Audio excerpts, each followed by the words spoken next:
ওরা ঘর থেকে বাইরে করবো। রোজি সারো যাও।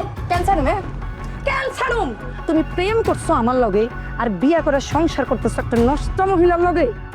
তুমি যে আমার লগে প্রেম করছো এই বস্তি সবাই জানে। 2 দিন পর তোমার লগে আমার লগে বিয়ে হওয়ার কথা, আর তুমি কি করলা? আমার সব স্বপ্ন তুমি মাটি করে দিলা। আমি তোমার কোনো স্বপ্ন নষ্ট করি নাই রোজি, আমি তোমার অনেক ভালোবাসি। আমি তোমার এখনো অনেক ভালোবাসি। ওনারা আমি বিয়ে করছি ঠিকই, কিন্তু এটা শুধুমাত্র নামের বিয়া, এর বাইরে আর কিছু না। আমি তার সামনেই বলতেছি আমি তোমার অনেক ভালোবাসি। আমি তার সাথে সংসার করবো না, আমি তোমারই বিয়ে করবো। আমি আজকালের মধ্যেই ওনারা তালাক দিব, কারণ তোমার স্যার আমি বাঁচবো না। আমি তোমার অনেক ভালোবাসি। আমার বিশ্বাস যা ঘটছিল যদি তোমরা আমি খুইলা কই, তোমরাও পরিস্থিতি বুঝতে পারবা। রাগ করো না, একটু বুঝার চেষ্টা করো।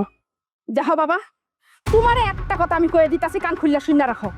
তোমার কারণে যদি আমার মাইয়া একটু কষ্ট পায় তাহলে কিন্তু আমি তোমার সাইরা কথা কমুনা করে দিলাম। আচ্ছা ঠিক আছে, আপনার যা ভালো মনে হয় আপনি কইরেন। এখন রুজিরে নিয়ে ঘরে যান, আমি আপনার ঘরে এসে সব কিছু বলতেছি। চল রোজি, রাজা আবার আইয়া আমি জানি মাইয়ারে না দেখে দেখলে কিন্তু আমি হাত পা ভাঙালি মরে যা।